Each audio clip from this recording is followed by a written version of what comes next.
Morjesta morjesta vaan ja tervetuloa mukaan seuraamaan taas uutta Katsomattomat Italo-kasarikauhut-sarjan jaksoa. Tänään on tarkoituksena, kuten mä oon tuossa aikaisemmissa jaksoissa jo vähän vihjaillutkin, niin tarkastaa tämä Lamberto Bavan mini-tv-sarja Brivido Giallo, eli 4 tällaisesta televisioelokuvasta koostuva kokonaisuus. Tämän sarjan on tuottanut tämä Silvio Berlusconin, tämä Rete Italia televisioyhtiö ja sitten Luciano Martinon tämä, oliko se Davia Film vai mikähän se mahtoi ollakaan, no, nyt ihan tarkkaan muista, mutta kuitenkin Sergio Martinon velipoika ollut tukevasti mukana.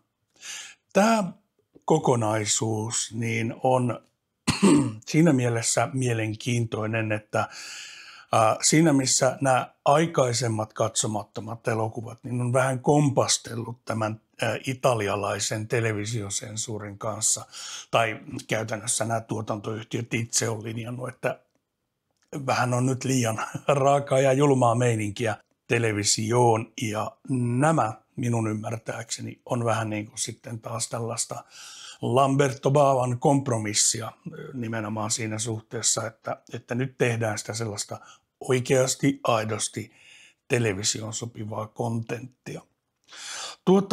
Mulla tulee tähän jaksoon vieraiksi Leffabunkerin Ville ja Kristo. Katellaan elokuvat ja jutellaan niistä sitten mukavia. Mutta ennen kuin pojat saapuu paikalle, niin mä ajattelin, että kurkataan vähän, että minkä näköinen paketti nyt on kysymyksessä. Eli raapastaan muovit pois ja käydään vähän läpi näitä kiekkoja ja julkaisuja. Joten minäpä käännän taas kameran ympäri, katellaan, että mitä tämä paketti pitää sisällä. Alright, eli Brivido Giallo paketti on tämän näköinen. Tässä vielä on muovit päällä. Täältä näkee myös pikkukuvista sitten, että minkä näköisiä julkaisuja tämä kätkee sisäänsä.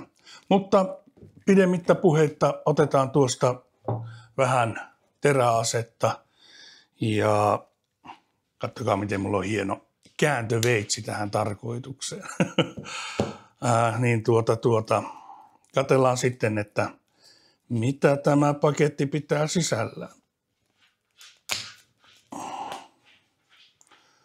Tämä oli tämmöinen veitsi, minkä mä joskus aikanaan ostin autoon mukaan. En muista, että miksi. Oliko siinä ajatuksena just joku semmoinen,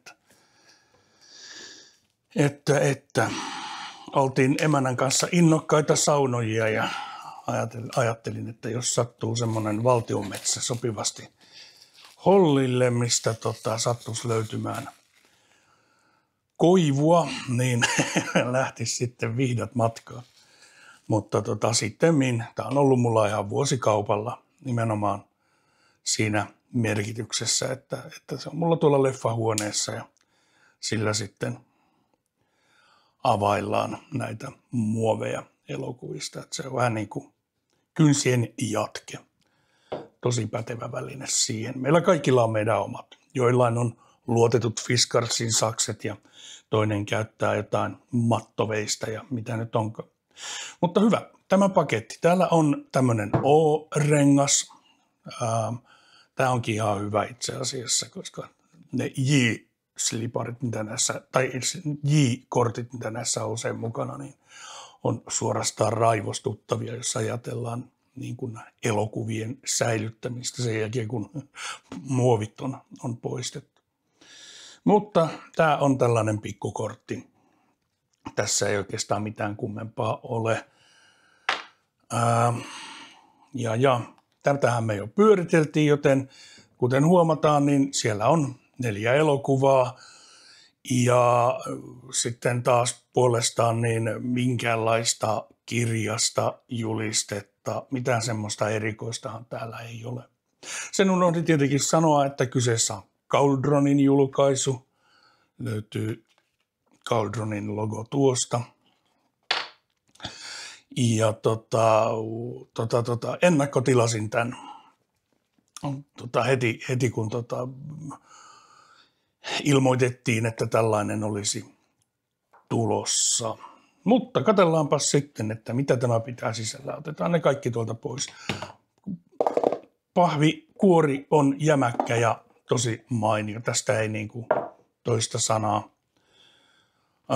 Ja elokuvat sitten. Dinner with a Vampire. Lamberto Bava.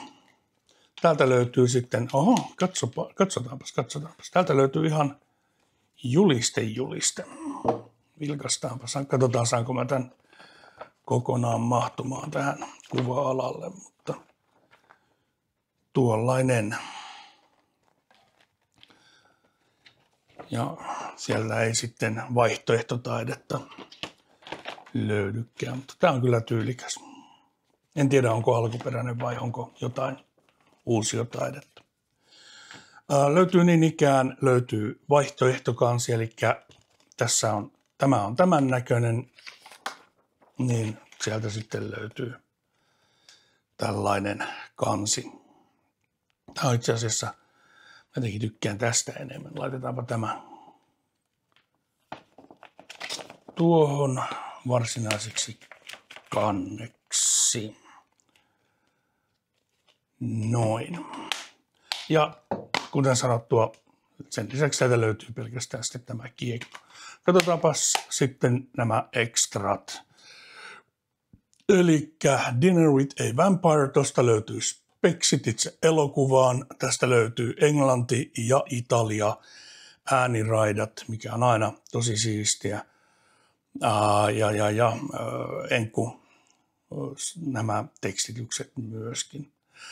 Tässä on kirjoittajana tosiaan ollut Dardano Sacchetti ja musiikit tehnyt tämä Lamberto Bavan luottosäveltäjä Simon Boswell. Ja tämä yhdistelmä pätee näihin kaikkiin muihinkin elokuviin, joten ei palata siihen sitten enää sen kummemmin. Special featuret on The Career of Uruguayan Vampire, Interview with George Hilton, eli audio-interview with visual narrative, eli kuvitettu tämmöinen ääninauhoite. A Vampire Called Television, Lamberto Bavan haastattelu, Dracula's Decorator, Massimo Antonello Gelengin haastattelu, varmaan se dekoraattori, Brivido Giallo, Simon Boswellin haastattelu. Sitten on kommenttiraita, mistä löytyy Eugenio Ercolani, tämä elokuvahistorioitsija, Nathaniel Thompson ja Troy Howard, ja sitten on traileri. Eli varsin kompakti paketti. Sitten löytyy elokuva The Ogre, ja käynköhän me tätä nyt tässä vähän niin kuin käänteisessä järjestyksessä lävitse. Kyllä se vähän siltä vaikuttaa. No, joka tapauksessa The Ogre. Katsotaanpas. Täältäkin löytyy juliste. Mä näitä ihan turhaan availen, kun sama kuva kuin mitä on tuossa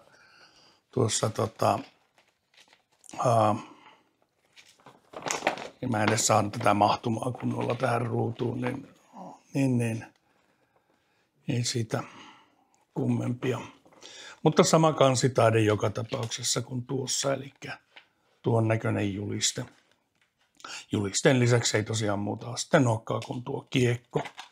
Täältä löytyy myös no tuossa on nämä speksit, niistä jo mainittiinkin, siellä on Boswell-saketti mainittu.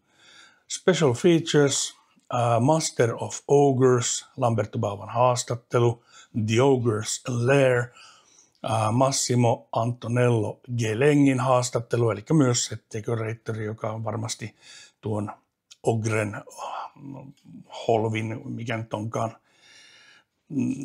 lavastanut. Handmade Shivers, Roberto Rickin haastattelu, ja sitten on tämmöinen arkisto-haastattelu, vanhempi haastattelu siis, edeltää tätä julkaisua, missä Lamberto Bava jutustelee. Ja sitten on kommenttiraita, jossa höpöttelee Rachel Nisbet ihan keskenään. Mutta kertaa noin, missä on yksi ainoa puhuja, niin on paljon informatiivisempia kuin nämä tällaiset kommenttiraidat, missä on niin paljon väkeä, jolla juttu lähtee lentämään ihan hirveästi ja elokuva tuntuu, että unohtuu kokonaan. Hyvä. Sitten on Until Death. Tästäkin, katsotaanpa, löytyy juliste. Tätä jälleen kerran tuntuu vähän hölmöltä tämä tässä avata, mutta avataan nyt kuitenkin.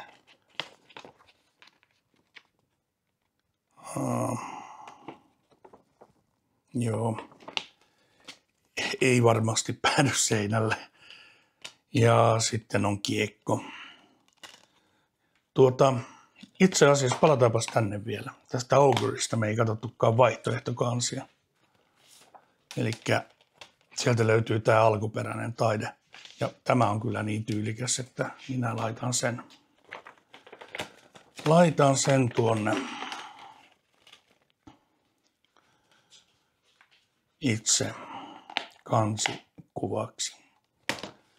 Joo, palataan Until Deathiin, eli katsotaanpa nyt sitten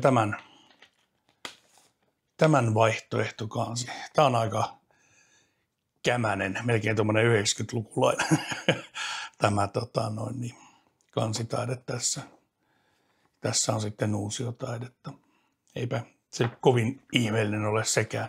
Tämäkin on vähän tämmöinen ysärityylinen, missä on näitä päitä koko lailla. Nämähän siis tehtiin 87-88, nämä kuvattiin ja valmistuivat 1989 hyvin samaan tapaan kuin kaikki nämä aikaisemmatkin High Tensionit ja Houses of Doomit ja muut. Joo, katsotaan nämä spesiutut, noista ei kummempia. Special features, Deadly Love Triangle, Interview with Lamberto Bava, eli Lamberto Bava jutustelee tästä elokuvasta. The Eye of the Bavas, Gian Lorenzo Battaglian, olisikohan tämä nyt sitten kuvaajan haastattelu. The Achievement of Good Baddies, David Brandonin haastattelu. A Lake to Die For, Massimo Antonello Gelengin haastattelu. Ja sitten on kommenttiraita, missä höpöttelevät Eugenio Ercolani ja Troy Howard. Ja viimeisenä, tai käytännössä ensimmäisenä, tässä on sitten tämä Graveyard Disturbance. Tässä on törkeän hieno kansi. Ja vilkaistaanpas, katsohan vaan. Täältä löytyy paitsi juliste, avataanpas nyt tämä juliste tässä. Eli sieltä löytyy tämä juuri kehumani kansitaide.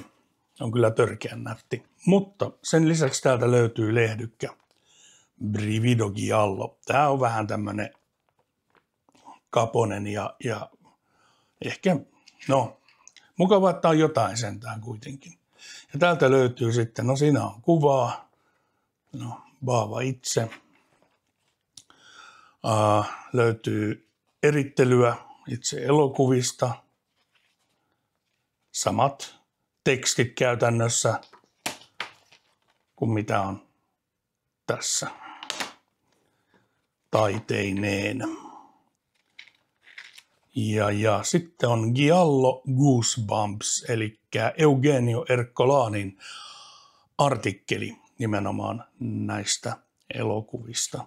Ja tämä on varmasti ihan mielenkiintoista luettavaa. Brivido Gialloa käydään lävitte. Hyvä. Ja lopusta sitten löytyy Original Soundtrack kautta Music by Simon Boswell. Onko täällä semmonenkin mukana? No onhan siinä. Tässä on 2 kiekkoa. Eli tästä löytyy itse elokuva. Mutta sitten lisäksi löytyy tämä Boswellin soundtrack. Tämä on ihan hauska lisä. vähän mietin, tämä ei ollut ihan halvin mahdollinen boksia ja sitten kuitenkin kun tämä vaikutti niin, että oikeastaan mitään muuta kuin joku juliste vaan leffoissa mukana, niin mietin, että noinkohan. Nyt kun on alkanut oikein kunnon tehokas elokuvakeräilijöiden rahastus. No, onhan siinä toki paljon sitäkin. Mutta. Ja sitten täältä löytyy vielä julkaisuun liittyvät kiitokset ja vähän jotain lisätietoa ja näin eteenpäin. Ihan passelijulkaisu. Hyvä.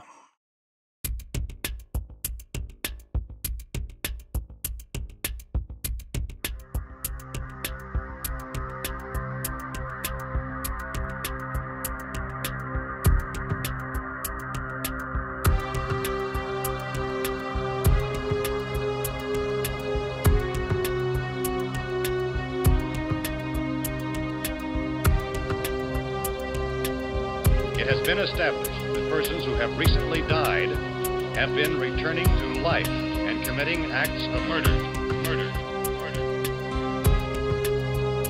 Medical authorities in Cumberland have concluded that in all cases the killers are eating the flesh.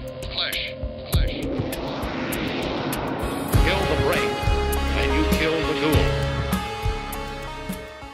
Semmoinen paketti, ja tässä järjestyksessähän niitä ruvetaan sitten katsomaan. Eli ensin Graveyard Disturbance, sitten Until Death, sitten The Ogre ja viimeisenä Dinner with a Vampire. Yes.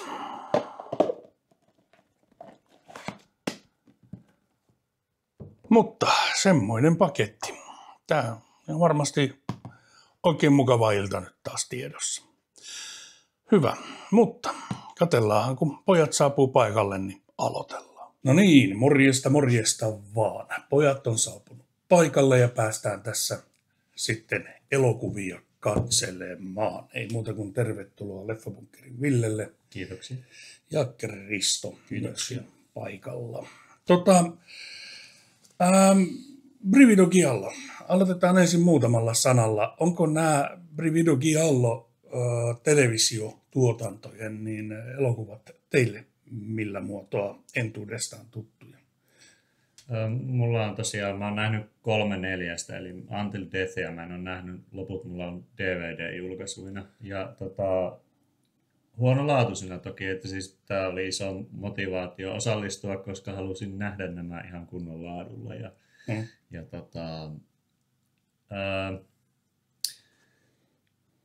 Mitä mä olin sanomassa? Niin, Until Death on ollut tosi harvinainen sillä, että siitä ei mun mielestä ole kuin jotain bootlegeja ollut saatavilla edes DVD:llä, että se on niin kuin todella harvinainen ollut. The Ogre mä käsittelin jossain Demons Livessä, koska sitä on markkinoitu Demons 3 ja sitten Joo, ja siitä oli itse asiassa puhetta edellisessäkin jaksossa, missä oltiin tällä kokoonpanolla. Niin. Kyllä, joo. Graveyard Disturbance taas on sellainen hauska pieni pätkä siitä kohta lisää. Selvä. Mitenkäs Kristo? Joo, mulla on näistä vain yksi nähtynä, eli just tämä viimekin jaksossa sivuttu Ogre, jolle taisin antaa vähän risuja sillä kertaa, mutta annetaan nyt uusi mahdollisuus ja katsotaan paranisiko Blu-raylla kokemus. Kyllä. Ja mullahan nämä on kaikki katsomattomia, eli nämä on entuudestaan täydellisen vieraita. Sen verran tietenkin, mitä tästä on lueskellut, niin mä oon onnistunut rakentamaan itselleni vähän sellaiset odotusarvot, että nyt ne on aika matalalla. Elikkä, kannattaa olla. Joo, mä oon ymmärtänyt, että tämä on nimenomaan se, että jos nämä niin kuin aikaisemmat elokuvat, niin kuin High Tension, tai elokuvasarjat High Tension ja sitten tämä Houses of Doom, niin ne on ollut tavallaan semmoisia vähän ongelmallisia tapauksia näiden televisioyhtiön näkökulmasta juuri raakuudessaan ja kaikessa tällaisessa, mutta tämä ei ole ollut. Eli tämä on niin kuin nimenomaan sitä, mitä televisioyhtiöt ovat halunneet. Kyllä. Ja siinä on ilmeisesti Lamberto Bava tehnyt aika paljon kompromissia tämän asian suhteen. Näin mä oon ymmärtänyt. Kyllä. Ja vähän jopa pelottaa lähteä näitä katsomaan. Siis, Mutta tämä on taas tätä osin myös tämmöistä, niin kun italialaiset 80-luvun elokuvat kiehtoo ja kiinnostaa, niin tässä on semmoinen akateeminen uteliaisuus, että haluaa näyttää ja kaikki. No siis mun piti sanoa sitä, että mulla oli silloin, kun me alettiin vaikka High Tensionia katsomaan, niin mulla oli odotukset, että ne on varmaan tätä samaa kamaa, koska oli näistä tosiaan 3 nähnyt ja ne on vähän se, mitä on. Mutta High Tensionhän yllätti ihan superpositiivisesti. Ne oli huomattavasti niin kuin uskottavampia elokuvia kuin mitä mä odotin. Että. Kyllä, ja High Tension oli taas vähän niin kuin sekä että. Siinä oli kumpaakin. Ja olitko sanomassa jotain vielä tähän? En ollut. No niin, selvä juttu. Eli mulla lähtee ennakkokatselu. Me selkeästikin ainakin nyt ennakkotietojen pohjalta niin ollaan jätetty huonoin viimeiseksi, mikä tulee näihin televisiotuotantoihin, mutta mennään katsomaan ja toivottavasti ollaan väärässä. What's your reaction? Shock?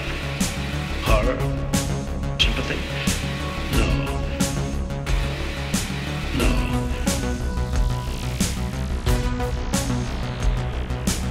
No niin, ja kaikki pelot käyvät toteen, kun puhutaan elokuvasta Graveyard Disturbance.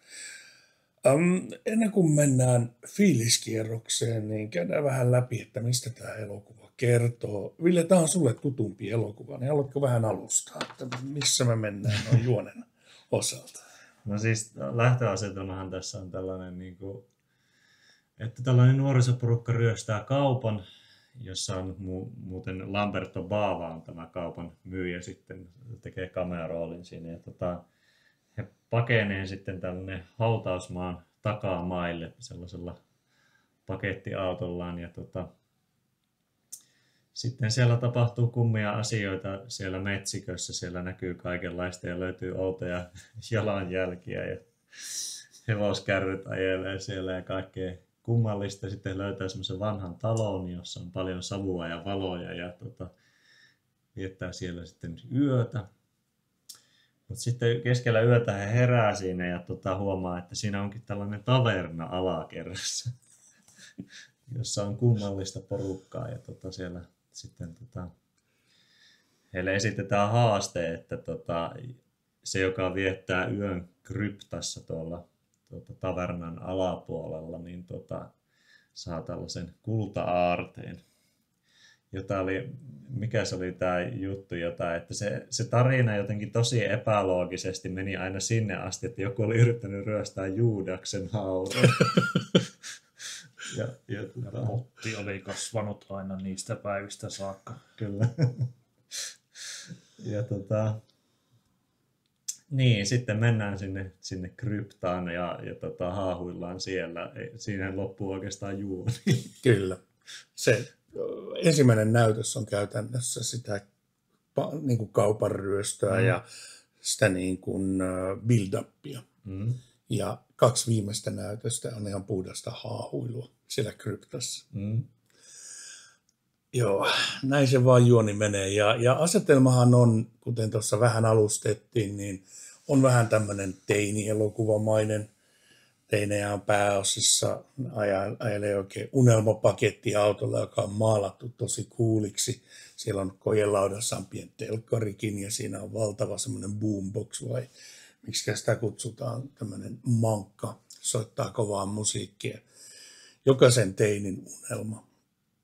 Ja se sitten he joutuu hylkäämään sen ajoneuvonsa tosiaan, mutta se koko tyyli, mikä siinä on, nämä teinit on pukeutunut vimpan päälle kasarimuotiin ja näin poispäin. Ja siitä sitten lopulta sukelletaan tänne vähän niin kuin goottimeininkeihin.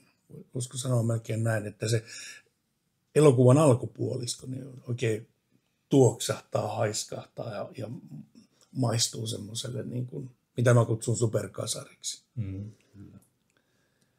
Joo. Sen verran hei täytyy sanoa itse asiassa, että Brivido Giallo, puhutaan tästä niin kuin sarjan nimestä, niin sehän tarkoittaa englanniksi Giallo Thrills.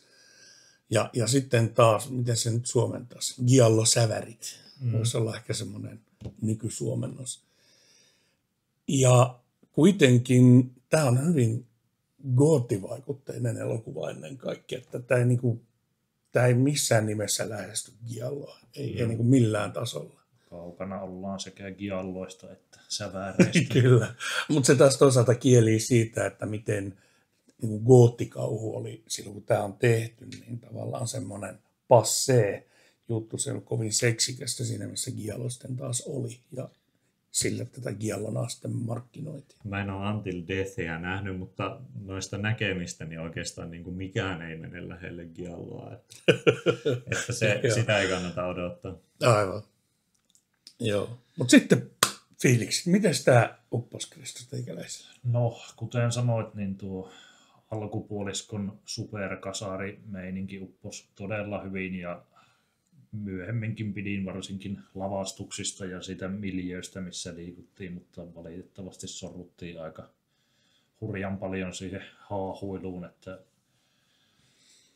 no, olisiko puolen tunnin lyhääriä ollut aineksia, että vähän niin kuin ylipitkä ja siis todella kesy kauhuleffa, että ei niin kuin mitään gorea tai verta, että hieman jotain tämmöistä niin kuin inhottavuutta ehkä sillä, kun ruumiita alkaa nousta arkuista ja muuta, mutta hyvin semmoista niin kuin televisioon sopivaa kamaa, niin kuin tämä nyt ilmeisesti on aika tuottajien vision mukainen. Kyllä, tämä on juuri esimerkki siitä, että mihin suuntaan tällainen kauhuelokuva oli menossa. Aineksia oli hyvää, mutta nyt jäätiin pahasti piippuun. Olisin halunnut tykätä enemmän. Okei. Miten sitten Ville? Joo, mulla tämä oli 3. katselukerta. Ja oli mielenkiintoista nähdä tällä paremmalla laadulla. Ja Anteeksi, sen verran sanon päälle, siis tässä tosiaan oli tosi hyvä kuvanlaatu. Joo, siis aivan loistava. Ja sitten oli myös mielenkiintoista, että me katsottiin Italo-audiolla ja englanninkielisillä teksteillä, niin tavallaan se niin kuin aivan älyttömän typerä dialogi myös nousi oikeuksiinsa tässä ja kaikki tällaiset niin kuin erikoisuudet siellä. Niin siis mä oon aina sanonut, että mä tykkään tästä elokuvasta vähän enemmän kuin pitäisi, koska tällä on tietynlainen paikka mun sydämessä ja miksi mä palaan tämän ääreen aina uudestaan ja uudestaan, vaikka tavallaan mä oon joka kerta niin kuin turhautunut hirveästi tähän haahuiluun. Niin se on vähän sama juttu kuin se, että sä vedät jonkun oikein överin ruuan ja sulla on tosi paha olla ja sä mietit, että sä et ikinä ylensyö yhtä pahasti. Ja sitten sä kuitenkin... Ja sama voi tietysti tämä perinteinen alkoholivertaus käy varmasti myös tähän, mutta se justiinsa niin kuin, joku mua vetää aina tämän puoleen. Mä luulen, että se on se sellainen, niin kuin, kun mä katsoin tätä ekaa kertaa, niin me katsottiin se niin kuin joskus aamuyöllä aivan nukahtamisen rajalle ja me maattiin siinä ja me vaan tuijotettiin, että mitä tapahtuu, että silleen koomassa ja se niin kuin sekoitti jotenkin hienosti siihen tietynlaiseen niin kuin kooma mielentilaa ja semmoisen, niin kuin, että niin kuin, sä et oikein tiedä, ootko sä unessa vai hereillä, kun sä katsot tätä elokuvaa. Ja se mua viehättää tässä jotenkin, että tässä on jotain charmia, vaikka tämä juonenkuljetus ei toimi niin, ei yhtään. Mutta se perusidea on mun mielestä typeryydessään tosi hauska ja sitten lavastet on hienoja, joitain hienoja surrealistisia kohtauksia ja sellaisia niin kuin maskeerauksia löytyy niin kuin joo, joku tässä on, mikä viehättää, mutta mä en millään tapaa sano, että tämä olisi hyvä elokuva. Joo, mun on vaikea sanoa, mitä mä tästä ihan tarkalleen ottaen ajattelin. Lähdetään ihan siis lähtökohtaisesti. Kun me katsottiin tätä elokuvaa, niin pari kertaa mulla silmät kävi kiinni. Siis tätä oli niin vaikea ja hankala katsoa. Mutta samaan aikaan mun on kyllä helppo samastua tuohon juuri, että semmoista niin kuin outoa viehättävyyttä tässä tosiaan. Tämä on semmoinen niin kuin lasten seikkailu. Vähän niin kuin Goonies olisi niin kuin arkajalat olisi niin kuin luolastossa seikkailemassa. Sen tuossa leffa-aikana sanoakin, että hyvin vahvasti tuli arkajalat mieleen siitä, kun se yksi jätkä tippui sinne veteen sen luolan läpi ja muut kuikuili siltä. Joo, kyllä. Puolelta. Joo, ja sitten noin muuten, niin tämähän edustaa just tämmöistä 80-luvun postmodernistista kerrontaa siinä suhteessa. Tämä on hirveän itsetietoista ja tämä niin kuin viittaa jatkuvasti kaikenlaisiin elokuviin. Tässä on mainittuna Rambo, tässä on mainittuna Venus de Ille, tämä Mario Bavan ja viimeiseksi jäänyt elokuva, jonka teki yhteistyössä Lamberton kanssa. Tässä oli mainittuna Ilmestyskirja. Joo, kyllä. John Wayne, Woody Allen, mitä vielä? Kuitenkin koko ajan. Joo, kyllä, koko ajan oli referenssejä johonkin. Tämä elokuva alkaa jo yksin. Tässä on heavy metal juliste tai maalaus ja mitä kaikkea muuta. Judas Priestin logoa ja... Kyllä, yhdellä... Kissin teepaita. Niin oli, yhdellä Örmömörmöllä oli Kissin paita. Ja Inferno-julisteesta oli kanssa tämä pääkallo maalaus pakussa. Hyvä huomio. Et niin kuin valtavasti semmoista niin kuin viittausta genre-elokuvaan, eikä pelkästään italialaiseen, vaan ylipäätänsä. Ja one-linereita oli paljon, mitkä ei merkkaa yhtään mitään. Meidän on lopulta kaikkien kuoltava. Ja siis... Sitten mua viehätti jotakin hirveästi se, kun se yksi sama nainen, niin se aina kun oli joku tiukka tilanne, niin se aina sanoi, että I'm scared. Joo, Paura. Se tuli varmasti yllätyksenä kaikille siinä vaiheessa. Joo, kyllä, mutta siis raskas elokuva katsoa, se täytyy ihan tunnustaa. Mutta samaan aikaan, ja mistä me ehkä sivumenne jo mainittiin, mutta se täytyy mainita tässä nyt vielä erityisesti, lavasteet on ihan järjettömän hienot. Tämä on nätisti valaistu, ne katakombit, kaikki kryptot, kaikki hämähäkin verkkoa on siellä, täällä, tuolla ja näin poispäin. Ja se valo on semmoista toismaailmallista valoa, eli se ei niin kuin ole realistista missään suhteessa, vaan se valon lähde jää aina mysteeriksi. Ja se toimii, tuo sen tähän semmoista kivaa tunnelmaa ja tämä näyttää tosi kivalta. Mutta se kolikon toinen puoli on just nimenomaan se, että tämä on niin kuin, jos Zombie 5 Killing Birds oli tiukkaa haahuilua, niin tämä oli vielä potenssiin. Heitin Villelle vitsikin, että pitäisikö meidän tehdä joku erikoisjakso italialaisista haahuiluelokuvista ja laittaa ne vielä johonkin järjestykseen. Joo. Tällä hetkellä tämä on ykkösenä. Kyllä. Mutta joo, tämä on niin kuin vähän... Asetun tässä just keskelle just siinä, että mä oon kanssa sitä mieltä, että taas ehkä hyötynyt aika laisesti siitä niin kuin tiivistämisestä, mutta sitten taas toisaalta, kun se haahuilu oli niin jatkuvaa ja niin semmoista, niin siitä tuli hauskaa. Joo, ja siinä pääsee parhaimmillaan tietynlaisiin semmoisiin tiloihin jopa, kun sä niin kuin hypnoottisesti vaan seuraat sitä. Siinä on jotain erikoista. Ja tässä on sama, niin kuin mä muistan, mä kävin aikanaan katsomassa Spaceballsin elokuvateatterissa. Ja sehän alkaa kohtauksella, missä avaruusalus niin kuin lipuu oikealta vasemmalle. Ja se jatkuu, ja se jatkuu, ja se jatkuu. Mä muistan, kun pikkuhiljaa rupesi elokuvateatterissa niin kuulumaan ensin tirskaus sieltä, tirskaus täältä, ja se alus vaan jatkuu ja jatkuu. Ja ennen kuin se alus oli päässyt ihan kokonaan siihen ruutuun, ja päästiin tekstiin We break for no one, niin koko sali nauroi katketakseen. Ja tässä on vähän sitä samaa, jos nimenomaan, että kun se haahuilu, se vaan jatkuu, ja se jatkuu, ja se jatkuu, niin jollain tavalla siitä tulee niin kuin väilettömän parodista. Ja sanottakoon parodiasta vielä se, että tämä on myös hirveän itsetietoinen. Tässä on niin kuin tosi paljon semmoista komiikkaa ja hauskaa ja semmoista, ei niin kuin ota itseään liian vakavasti suinkaan. Siinä oli se yksi kohtaus, missä zombi avasi arkusta niin kuin naiszombi, ja otti tissistä kiinni ja se naiszombi läpsäytyi sitä poskelle. Kyllä. Toinen zombi heräsi arkusta ja haukotteli oikein antoisesti. Joo, kyllä. Nimenomaan näin. Tässä on paljon hauskaa, paljon semmoista pientä kivaa ja niin kuin sanoit, se on jännä surrealistinen nuotti jäi siinä vielä niin leijumaan tavallaan siihen tunnelmaan ylle. Ja mainitaan nyt vielä yksi avainsana, avainelokuva, Carnival of Souls, missä on myös tavallaan elementtejä tähän otettu. Mutta... Lopussa oli vielä pieni yllättävä twisti ehkä.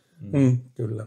Sekin oli sinänsä positiivinen yllätys. Joo, kyllä, että ei lähdetty toisintamaan, sanotaanko. Mutta ei nyt spoilata sen enempää.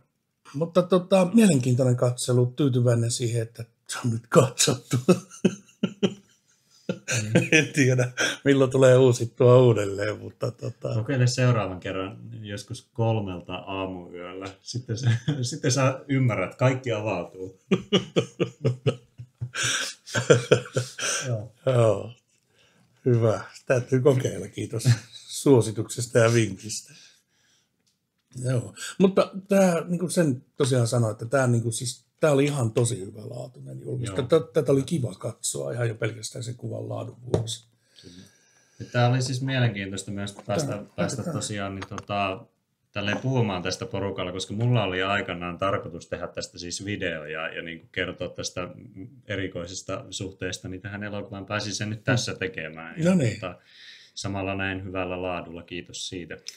Ei, kiitos, että tulit rupattelemaan ja jakamaan näitä mietteitä.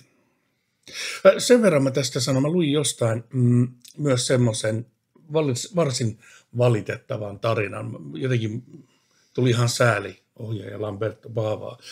Tämä elokuva oli näytetty jossain silloin aikanaan, olisiko tämän ilmestymisen huudeilla, niin tämä oli näytetty jossakin Espanjassa, jossain kauhuelokuvafestareilla. Ja Lamberto Bava oli itse istunut salissa ja koko sali oli buuannut äänekkäästi tälle elokuvalle. Ja se oli ollut aika vaikea kokemus Bavalle sitten. Kyllä. Ihan niin kuin sääliksikään. Tuolla tavalla ei tehdä, oli miten paska elokuva tahansa. No, se on. Ja se on varmasti justiinsa ollut hankala tilanne tavallaan, että siis nekin, jotka Baavasta tykkäs, niin tavallaan näki tässä elokuvassa varmasti se uran alamäen. Joo, kyllä.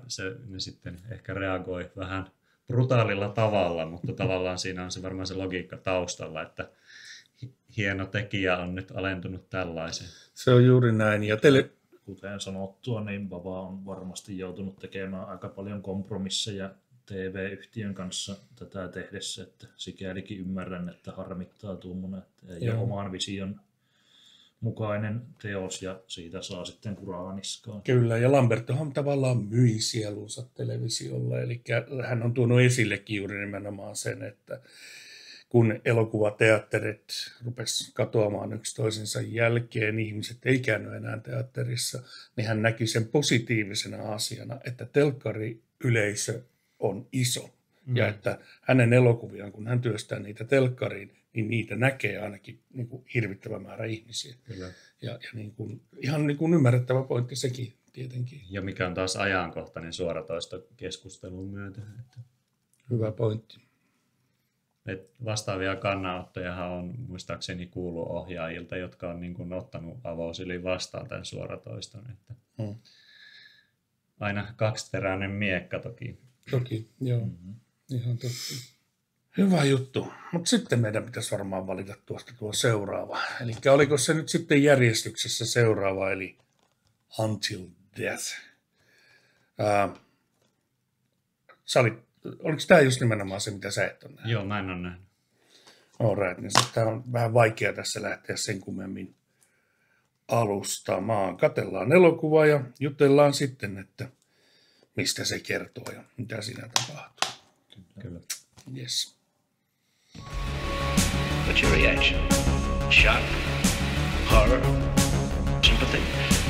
No. No.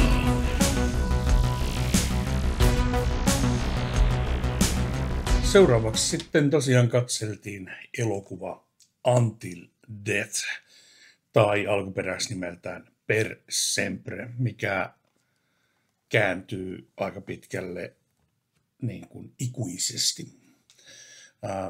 Ja sitä itse asiassa toisennettiin tässä aika monessakin merkityksessä, en tiedä.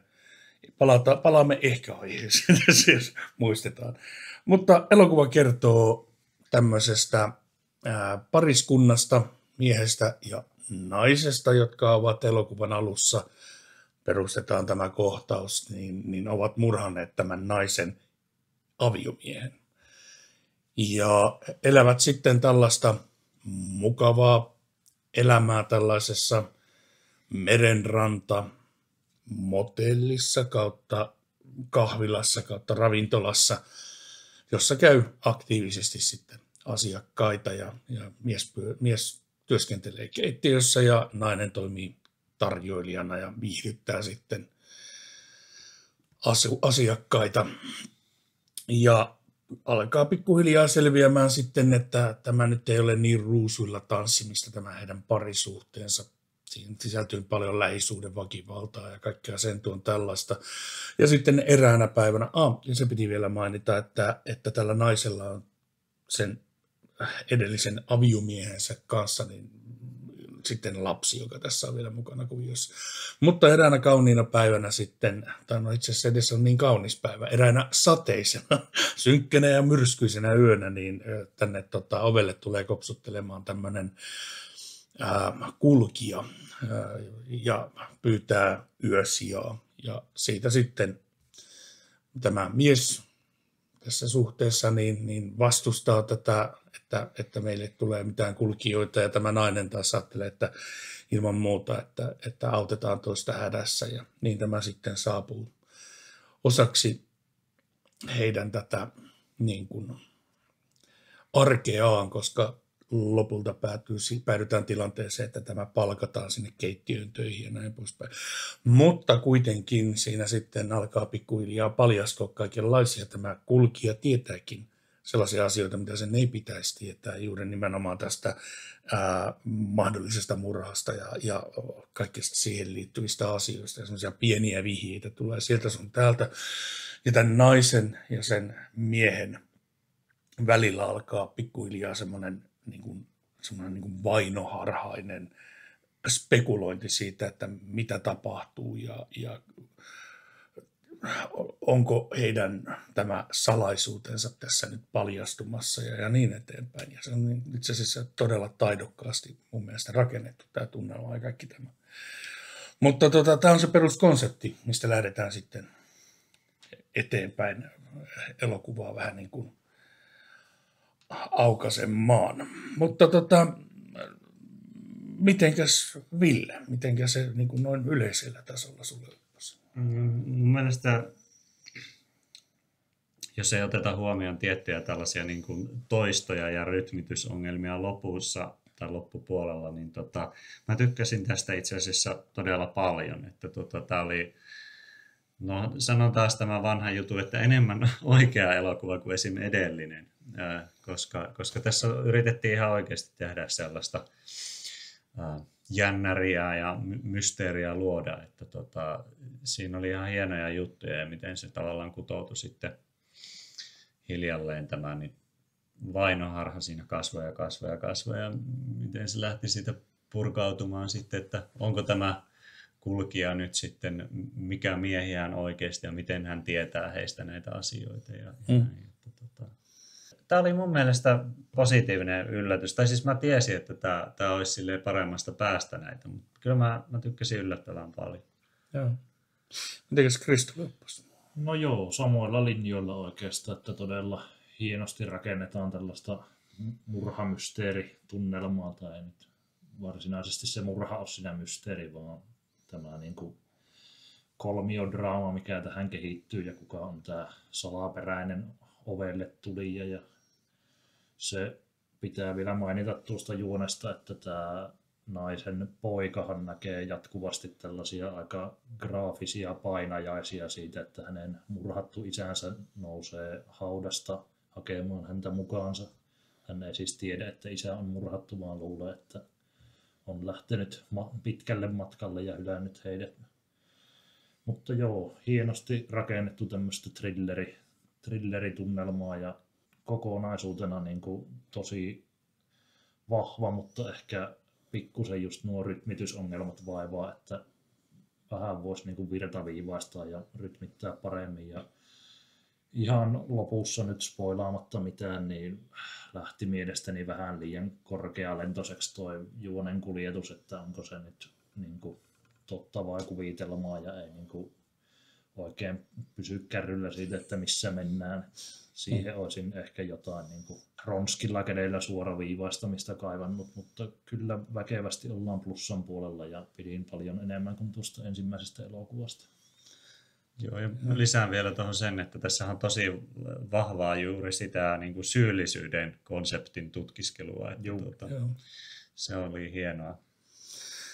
Joo, ja mä oon kyllä ihan täsmälleen samalla linjoilla. Tämä on juuri nimenomaan herkullinen semmoinen pienen paikan, käytännössä yhden paikan elokuva.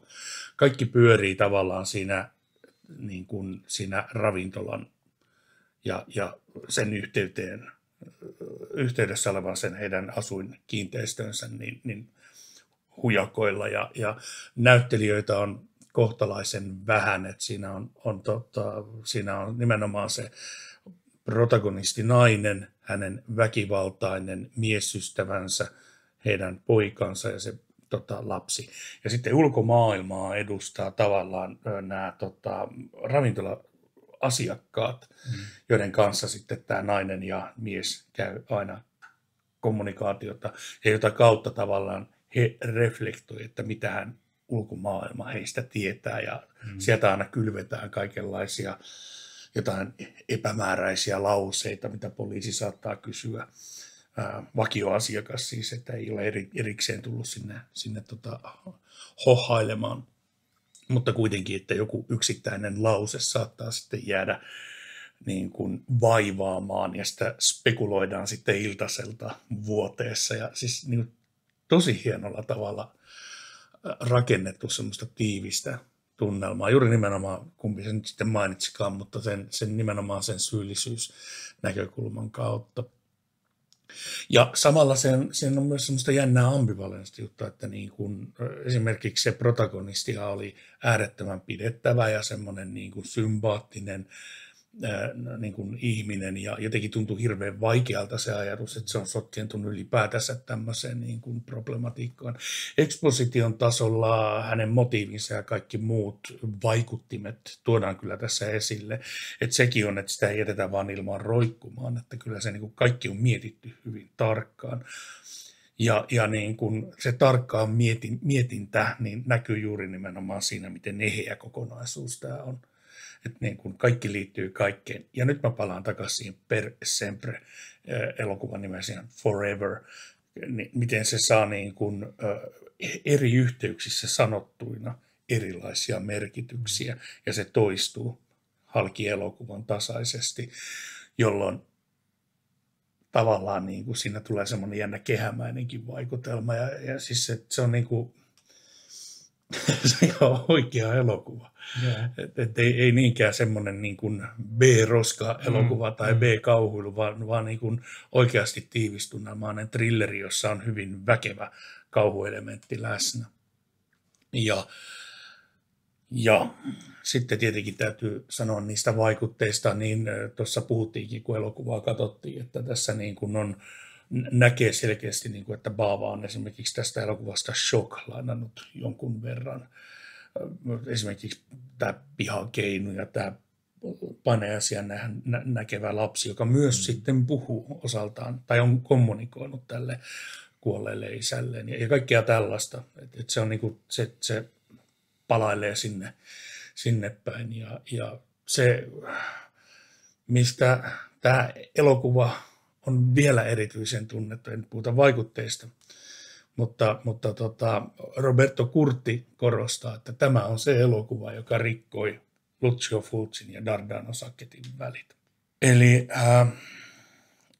vaikutusketju, että oli tavallaan tarkoitus olla eräänlainen jatko-osa elokuvalle Postimies soittaa kahdesti. Ja Fulci oli sitä mieltä, että Sacchetti oli varastanut nyt hänen ideansa ja myynyt sen sitten tälle Baavalle. Ja kunnioituksesta heidän ystävyyttään kohtaan hän ei niin kuin, tehnyt mitään niin kuin, syytettä tätä miestä kohtaan, mutta katkaisi kaikki väliinsä.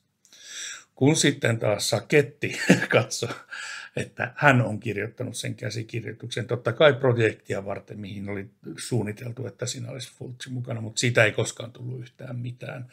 Ja niinpä se jäi käsikirjoitus roikkumaan, ja kun aika tuli ja Lamberto Bava kysyi, että onko käsikirjoitus vielä vapaa, niin Sacchetti oli antanut sitten sen Lambertolle, ja tästä tuli sitten elokuva. Kaksi eri näkökulmaa se oli ilmeisesti muista syistä vielä, oliko saketti, oli vähän suivaantunut siitä, että Fulci oli lähtenyt itse ajamaan jotenkin sitä käsikirjoitusta eteenpäin ja palkannut siihen jotain tiettyä näyttelijää ja muuta tämmöistä Saketille kertomatta. Ja Saketti taas oli sitten pistänyt välit poikki. Ja tässä nämä menee ihan ristiin nämä kertomukset ja menee ja tiedä sitten, että mikä se on lopullinen totuus, mutta miehillä meni välit poikki. Totta kai Saketti muistuttaa, että se oli sitä aikaa, kun Fulci oli sairas, rahapulassa. Hän oli tehnyt useampia floppeja ja oli just tässä tuolla hetkellä, kun välit meni poikki, niin ja esitti niitä syytöksiä, niin oli justiinsa tehnyt tämän Zombie 3, mikä oli myös melkoinen fiasko. Niin, siinä oli niinku, tavallaan monitekijäinen vyyhti, mikä Fulcillakin on mielessä ollut tuohon aikaan. Niin en tiedä, mä oon saanut vähän sellaisen vaikutelman, että häntä pidettiin vähän äkäisenä ukkona. Joo, kyllä. Niin tulee tämä tämmöinen kärkkäys tässä nyt sitten esille.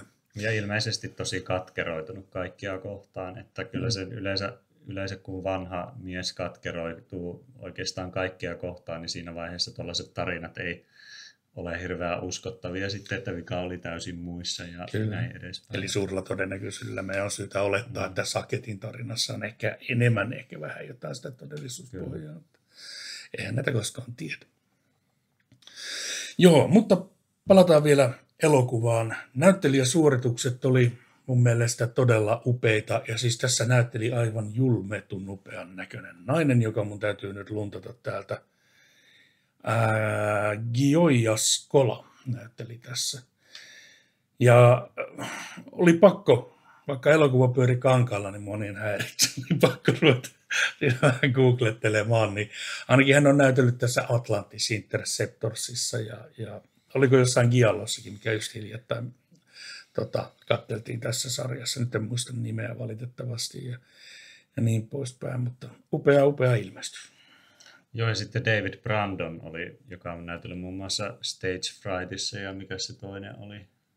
Se oli tästä edelliseltä avaboksilta tämä ensimmäinen elokuva. Joo, niinpä oli. Prince of Terror. Joo, kyllä. Sitten sanoi, että golfpallo-elokuva on tullut nimi mieleen. Sitten yhtäkkiä mulle tuli mieleen siis, että mistä mä muistin tämän Urbano Barberinin, joka näytteli siis tätä komeaa vierasta, joka sinne ovelle tuli kolkuttelemaan. Hän on siis ollut Demons-elokuvissa. Okei, justiinsa, joo. Joo, kyllä. Habitukselta ihan sama olo kuin tämä myöhempi retrokasarielokuva The Guest. Ihan saman näköinen jotenkin. Siitä on kyllä pitkä aika, kun mä sen olen katsonut, mutta joo.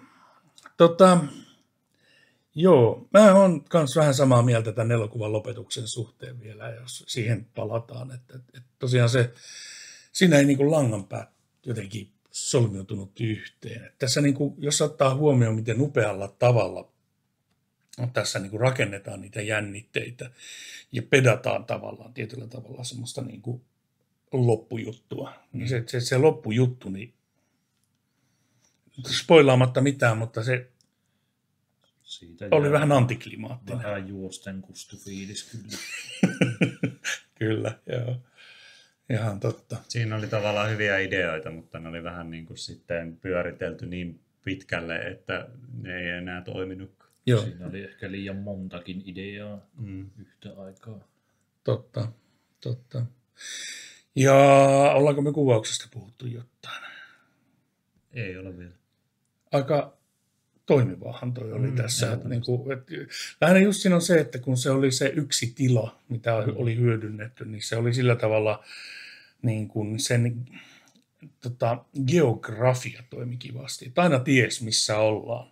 Että niin kuin se jotenkin hahmottui hirveän helposti. Se oli tosi kätevästi ja siis näppärästi sillä tavalla rakennettu se, että ties aina, mikä huonetila on mikä ja mistä mennään mihin ja näin poispäin. Että se oli taidokkaasti rakennettu. Ja vaikka oltiin samoissa huoneissa, niin löytyi välillä ihan uusia ja mielenkiintoisia kuvakulmiakin. Vaikka just tämä makuuhuone, että kuvataan välillä siltä pään takaa, kun ne siinä päät yhdessä juonittelee. Joo, siis nimenomaan kun päät on niin kuin ne makaa vuoteella, niin kuin vuoteessa ja heillä niin kuin päät on tyynyllä ja kasvot toisiaan kohden. Ja se kamera on jotenkin upotettu sinne. Niiden tyynyjen välissä tavallaan. Joo, kyllä, että tavallaan että ne on siinä etualalla ne kasvot ja kaikki mikä muu niin on vähän semmoisena epäterävänä siinä taas. Tosi hieno. En muista ihan toista vastaavanlaista niin kuin kuvakulmaa tämmöisessä niin kuin tilanteessa. Mun tekee mieli vähän vertailla sitä juuri, että jos me mietitään italialaisia tällaisia elokuvia, niin oliko tämä teidän mielestä millään tavalla ikään kuin TV-elokuvamaisempi kuin sitten taas jotkut tällaiset ihan ns-oikeat Italo-teatterielokuvat? Ei tämä mun mielestä häviä lainkaan. Ei todellakaan. Ei. Tuotantoarvot kyllä. Joo, mä oon ihan samaa mieltä, että se ei niin kuin millään tavalla niin kuin tuntunut halvalta tai semmoiselta niin kuin, silleen toisella kädellä tehdyltä. Juuri näin. Että se on niin kuin hyvä mise-en-scene, sillä tavalla mukavaa semmoista realismia. Se paikan tuntu oli luotu tosi kivasti, just se kaikki ne rantamaisemat ja muut. TV-elokuvamaisuutta vähän korosti se semmoinen värifilterien käyttö, mikä on semmoinen helppo ja halpa tapa tuottaa tunnelmaa, mutta nekin toimi tässä enimmäkseen tosi kivasti. Ja sitten nimenomaan sitten valaistus oli toinen juttu, että se niin kuin ne interiöörivalaistukset, varsinkin yöaikaa, kun kuljettiin jossain rappusissa ja näin poispäin, on joku semmoinen taustavalaistus ja kaikki tämmöinen, niin että ne, siis se oli tosi kivaa katseltavaa. Joo, ja tässä ei turvauduttu samanlaisiin kauhukliseisiin kuin vaikka tässä ensimmäisessä. Ei ole niitä yhtäkkiä linnan keskellä on joku valo, joka ei tule mistään ja hirveästi savua ja muuta. Tämä oli niin kuin enemmän tämmöinen oikea elokuva. Oli, joo, kyllä. Se semmoinen niin kuin logiikka, se niin kuin realismi toimi siinä nimenomaan, että jos oli ikkuna, niin ja se loi, tai siis jos oli joku kohde, joka oli valaistu, niin oli aina joku asia, joka sen valaisee. Oli se sitten ikkuna tai lamppu tai mikä sitten vaan. Mutta että se toimi. Ja niin, mä sitä mietin tuossa edellisen elokuvan kohdalla, kun sitä purettiin, niin mä puhuin juuri siitä termin brivido giallo merkityksestä. Ja tässä ehkä kuitenkin, jos ajatellaan, niin tämä on kuitenkin murhan mysteeri tietysti, että sillä tavalla tässä oli vähän sitä giallo-elementtiä mukana. Selkeästi kuitenkin enemmän kuin tässä toisessa. Että siis tässä liikuttiin jo niillä seuduilla, sanotaanko näin. Kyllä, joskin tässä myös astuttiin sinne yliluonnollisen alueelle ja toinen on, että tämä ei myöskään noudattanut tätä, mitä myöhempi slasher myös toteutti, tämä Agatha Christien tällainen niin kuin eliminaation logiikka, että ihmisiä tapetaan yksi toisensa jälkeen. Mutta sillä lailla niin kuin pelattiin hyvin samoilla palikoilla, että esimerkiksi tällaiset kiallot, mitkä menee sillä, että niin kuin arvuutellaan, onko joku yliluonnollinen juttu vai ei. Joo. Tätä oli paljon. Joo, sitä oli paljon. Ja se toimi tosi hienosti. Mä tykkäsin kyllä. Joo. Tätä uskaltaa lämpimästi kyllä suositella. Kyllä. Tosi tiivis tunnelmainen pätkä. Ja edelleen, vaikka niin kuin protagonisti oli kaunis, hän osasi myös näytellä. Että se tässä on ehkä se, mikä niin kuin, tavallaan hän kantoi tämän elokuvan alusta loppuun. Ja niin kuin hahmojen tämmöinen, tai siis miten nämä hahmot luotiin, niin se onnistui tosi hienosti. Että varsinkin just tämä nainen, niin hienosti luotu henkilöhahmo kyllä. Joo, kyllä. Ja siinä oli semmoinen selkeä kaari hänen niin kuin kehityksessään ja ajattelussaan. Ja se oli tietyllä tapaa looginen sitten. Joo, kyllä. Hyvä juttu. Until Death katsottu ja tuli ihan hyvä ja optimistinen fiilis, täytyy sanoa. Että nyt sitten niin kuin seuraavaa elokuvaa voi lähteä, jos tänään elokuvan jälkeen lähti katsomaan seuraavaa elokuvaa silleen vähän mielimustana, että mitäköhän tästä nyt vielä seuraavaksi, niin tämän jälkeen niin uskalla jo suhtautua siihen varovaisen optimistisesti. Mä jo katselen Villen ilmettä. Meillä on tää iso kysymysmerkki Ogre seuraavana. eli tosiaan, siis mä haluan korostaa, että mä en kehunut varsinaisesti, tai no kehuinhan mä silloin viimeksi Ogrea, mutta se liittyy siihen, että mun mielestä siinä on joitain ihan törkeä hienon näköisiä kohtauksia, joissa on hyvät musiikit ja näin edespäin, mutta kokonaisuus on todella kökkö. No, annetaan Timon antaa tuomionsa itse tämän jälkeen. Ja se on ehkä parempi, että minä aloitan sitten. Joo. Älä nyt liikaa innostu vielä. No, lähdetään katsomaan. Mutta kyllähän tämä upea kansitaide luo odotuksia itse kullekin. Kyllä joo, ja tässähän on mun mielestä törkeä hieno tämä uusi kansitaidekin, mikä tähän on tehty. Sitä on törkeän nätti. No, Joo, harvinaisen hyvä. Joo, tuo. Mutta joo, siis tämä on ihan se, siis sanotaanko, että tämä on ehkä eniten sellainen niin kuin, harrastajien keskuudessa tunnettu, koska tätä on liikkunut erilaisina julkaisuina, että mulla itsellä on Jenkki DVD tuosta. Joo.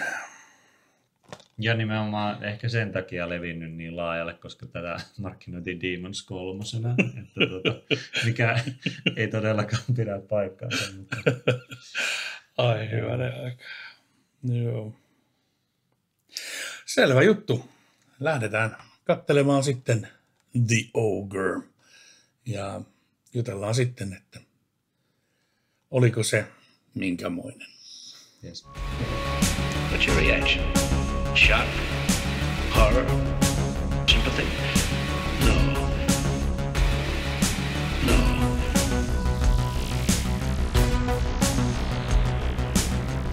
No niin, eli kiistanalainen The Ogre katsottu. Tällä oli joku toinenkin nimi, nyt en muista mikä on alkuperäinen nimi, mutta La Casa del Orco vai? joku sellainen joo. Ja tietysti Demons 3. Totta kai. Haluatko kunnian, Kristo, yrittää tapailla, että mistä se kertoo? joo, eli tässä tällainen perhe, jonka äiti on kauhukirjailija, lähtee lomamatkalle tällaiseen pikkukylään, jossa on tällainen pahamaineinen kartano, linna, miksi sitä nyt luonnehtisikaan, ja yöpyvät siellä. Ja tämä kauhukirjailijan ura on lähtenyt siitä, että tämä nainen on pienenä nähnyt pahoja painajaisia ja sitten huomaakin täällä linnassa, että palaakin tavallaan näihin lapsuuden painajaistensa maailmaan ja ikään kuin elää uudelleen tätä ja siellä sitten tapahtuu kaiken näköisiä omituisia asioita ja kellarissa herää jotain pahaa henkiin. Siinäpä se pääpiirteittäin, mutta kertooko Timo nyt neitsyt katselunsa tunnelmia, että miten upposi? Okei, no lähdetään ihan siitä liikkeelle, että mä en vihannut tätä elokuvaa. Päinvastoin, mä tykkäsin tästä tosi paljon. Simon Boswellin musiikit aivan loistavat. Siinä niin kuin ääniraidalla on semmoinen jännä soittoras ja pimputtelu, joka oikein niin kuin viimeisen päälle puhaltaa tämän elokuvan sellaisen satumaisen tunnelman henkiin. Tässä on hyvin paljon juuri nimenomaan sitä sellaista unenomaisen kuvan. Siis lähdetään ihan pelkästään siitä liikkeelle, että kuten mainitsit, oli sen niin kuin kirjailijan niin kuin nämä lapsuuden unet, jotka tässä jatkuvasti palasi uudelleen ja uudelleen, ja se niin kuin unien ja sen todellisuuden ja hänen kirjoittamansa tarinan välillä rakentuu tavallaan semmoinen niin kuin hyvin epäluotettava kertoja ääni, joka luo tähän semmoista tosi outoa painajaismaista tunnelmaansa. Tämä oli mun mielestä tosi nätisti kuvattu. Siis tämä on niin kuin vimpan päälle goottikauhua kartanoineen, synkkine kellareineen, pitkine käytävineen, haarniskoineen, maalauksineen. Ja tässäkin menneisyys palaa kummittelemaan nykyhetkeen. Tässä on niin kuin paljon semmoisia niin kuin goottielokuvan perinteisiä trooppeja. Sen lisäksi tämä elokuva kumartaa myös mun mielestä varsin kauniisti mun yhden lempparielokuvani suuntaan.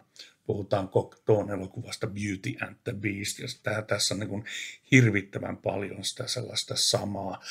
Ja kun mä sanon, että tässä on paljon sitä samaa, niin tässä on myös sellainen määrätty, miten mä muotoisin, semmoinen seksuaalinen pohja vireensä. Tämä Ogrehan edustaa tässä jonkin asteista tämmöistä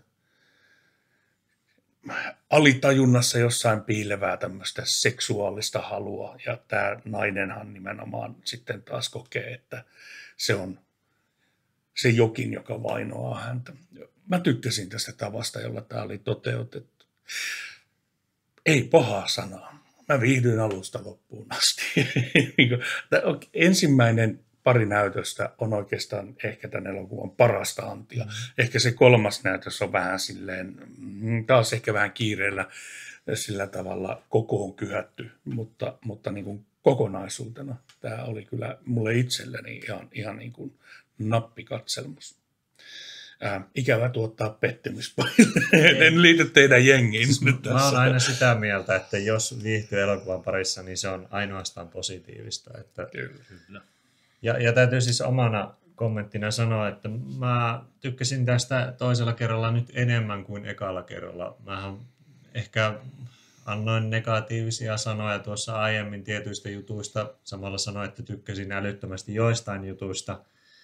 Ja sanotaanko näin, että ne negatiiviset jutut niin kun oli pienemmässä roolissa kuin muistelin. Että tämä oli oikein mukava katselukokemus ja näin.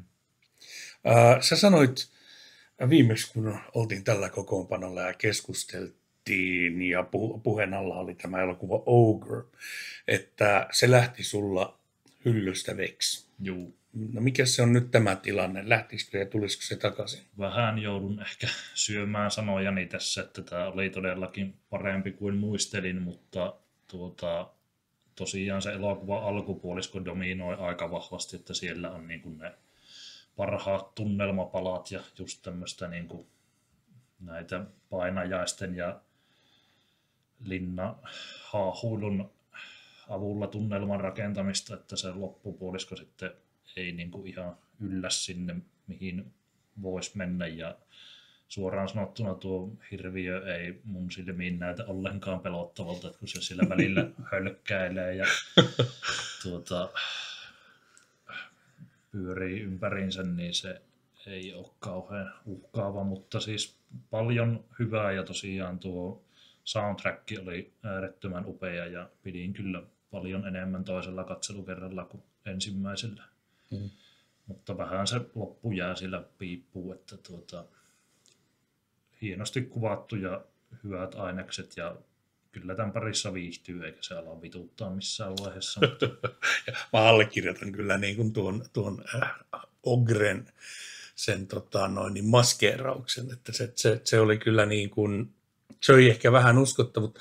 Mutta sitten taas toisaalta, kun katseli sen puvustusta ja näki sen yhteyden, että siinä on haettu selkeästi sitä yhteyttä tähän Beauty and the Beast tematiikkaan, niin tavallaan sen semmoisen kökön lähes sympaattisen olemuksen, niin osti ehkä vähän paremmin. Ja siinä oli haettu sitä satujuttua, että siinä oli näitä legendoja, että on näitä orkideoita ja se örkki tulee sen perässä ja naisia ja niin kuin tämän tyyppisiä. Siitä on tarkoituksellakin tehty vähän enemmän tämmöinen inhimillinen hahmo kuin mikään kasvoton limakasa, joka tulee ja tappaa.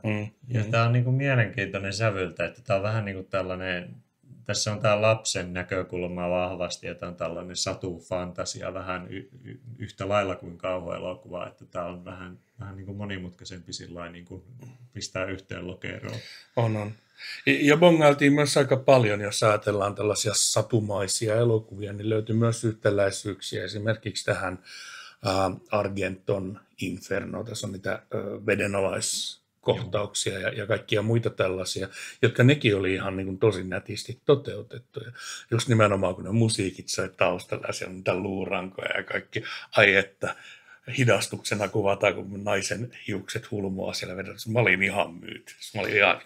Tää on aivan tosi siistiä juttu. Joo. Ja oliko sanomassa, vedit henkeä? Mun piti kysyä sitä, että oliko niin, että tässä on jossain näistä löytyy jonkinlainen soundtrack CD, ja oliko siinä näitä biisiä? Joo, se oli siinä. Joo, eli tästä löytyy Graveyard Disturbance-levyltä löytyy. No niin, eipä sitä tarvitse ottaa levyä pois, kun mun mielestä ne on täällä. Missä mä näen sitä? Se on tässä tässä vihkossa, mikä tässä tuli mukana. Tämähän käytiin tuossa alkuun lävitse.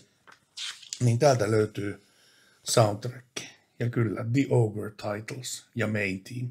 Aivan mahtavaa, koska ja Ogre Nightmare Joo. myös. Katsokaa, kun on tilanne ollut sellainen, että mä oon tykännyt tästä soundtrackista kovasti pitkän aikaa, mutta tästä ei ole ollut kunnollisella laadulla olevaa versiota mistään saatavilla. YouTubessakin se on aika surkealla äänenlaadulla. Niin mahtavaa, että nyt on tuotu ihmisten saataville tämä hieno soundtrack sitten. Kyllä vaan, pääsen fiilistelemään. Kyllä. Vai pojat sentään. Ja ei voi liikaa korostaa, miten hyvä soundtrack tässä on. Siis se on ihan niin kuin siis... No, tässä helposti innostuu ja rupeaa käyttää superlatiiveja. Ihan paras ja ihan kaikki. Siis se on tosi hyvä. Mutta se justiinsa ehkä, että se niin kuin nousee tämän elokuvaan. Tai siis soundtrack nousee ylemmäksi kuin mitä tämä elokuva sinällään ehkä niin kuin antaisi ymmärtää. Eli tavallaan niin kuin tämä soundtrack kuuluu enemmän sinne niin kuin isojen poikien sarjaan kuin tänne niin kuin TV-elokuvien sarjaan. Kyllä, joo, se on ihan totta. Ei tullut näiden aiempien osien parissa kehuttua soundtrackia, mutta ihan loistavat Boswellin musiikit niissäkin. On. Joo, joo. Juuri näin. Kyllä siis hienoa työtä kaikkien elokuvien osalta kyllä. Ja mikä oli mielenkiintoista, niin Until Deathissä niin kuin mun mielestä Boswell lainasi musiikkeaan Demons, joko ykkösestä tai kakkosesta. Väitän, että kakkosesta. Ja se oli ihan hauska bongaus. Joo, mä en sitä tunne, että siitä on niin pitkä aika, kun mä oon viimeksi. Siellä oli siis yksi teema, jonka se niin kuin oli sieltä napannut mun mielestä. Saatan olla väärässä. Demons 2 katsottu myös tässä. Joo, katsottiin televisiosta hetken aikaa. Kaikki liittyy kaikkeen. Pieniä easter eggejä löytyy kyllä. Kyllä, fanerteille pongailtavaksi. Kyllä, ja mielenkiintoinenhan tässä on just nimenomaan, että se tavallaan toimii myös metatasolla, koska sehän on niin kuin se protagonisti, nyt mä hyppään tästä musiikista takaisin elokuvaan, mutta että se protagonisti on kauhukirjailija, ja se tuottaa nimenomaan sitä niin kuin kauhukontekstia, sitä semmoista niin kuin sitä ei hirveän paljon alleviivata, mutta siihen tulee semmoisia määrättyjä metatasoja välistä. Että kun se puhuu siitä kauhukirjailijana olemisesta ja kaikesta muusta tällaisesta. Niin ja miten niin kuin lapsuuden paineaisista ammentaa inspiraatiota ja sanoit, että kyllä, Dardano Sacchetti. Joo, Dardano Sacchetti on toistuvasti tuonut haastatteluissaan esille juuri sitä, miten paljon hänen lapsuutensa oli vaikuttamassa siihen, että hänestä tuli nimenomaan kauhuelokuva käsikirjoittaja, että se ammentaa sieltä lapsuudestaan hyvin, hyvin paljon. Ja Sacchettista, kun puhutaan, hyvä, että tuli puheeksi, niin mä oon ymmärtänyt sen pohjalta, mitä mä luin Kurtin kirjasesta, tämä Italian Gothic Horror Films siitä 1980-luvun alusta loppuun, niin mun mielestäni Kurti täsmenteli sen verran, että tämä perustuisi tähän Sacchettin alkuperäiseen käsikirjoitukseen elokuvaan House by the Cemetery.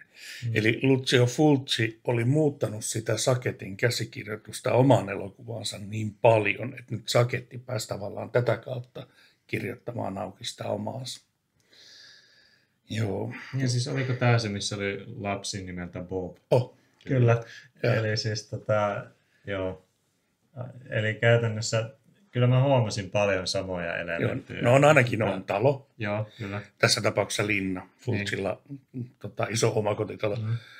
Kellarissa hirviö, Kellarissa, kyllä. Ja nimenomaan. Bob. Ja Bob. joka ei tässä elokuvassa ole todellakaan läheskään yhtä ärsyttävää kuin House by the Cemeteryssä. Sen englantiversiossa, kyllä. Joo, ihan totta. Se on tosi räikeä se englantiversio. Miten se sanoo? Oliko se nainen, joka oli dupannut? Joo, mä käsittääkseni näin. Kyllä, kyllä. Italian versiossa se on paljon rauhallisempi.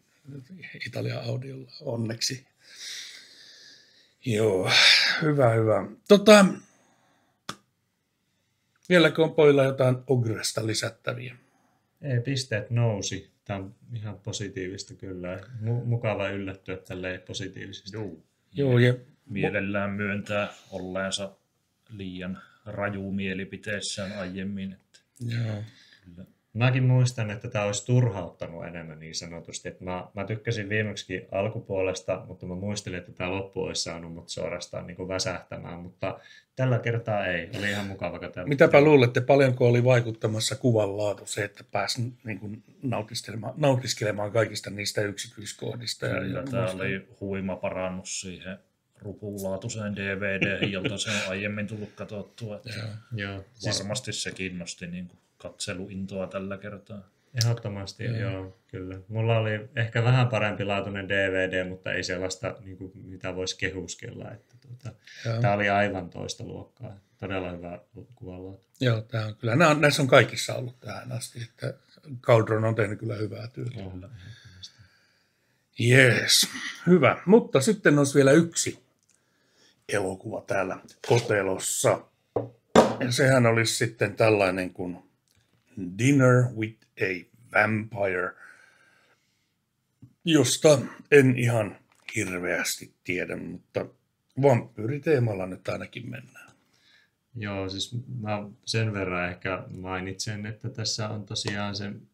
No en ehkä mainitse mitään, mä annan teidän muodostaa oman mielipiteeni. Mä oon nähnyt tämän vaan siis kerran ja aika paljon on jo unohtanut, vaikka siitä ei hirveän kauan ole, kun on nähnyt, mutta ei nyt jäänyt minä mestariteoksena mieleen, mutta katsotaan ja arvioidaan. Jos se pisteet paranee tässäkin, ei sitä tiedä. Ja ei sitä tiedä. Toivotaan parasta ja pelätään pahinta. Näin tehdään. Lähdetään katsomaan elokuvaa. What's your reaction? Shock? Horror? Sympathy? No. No.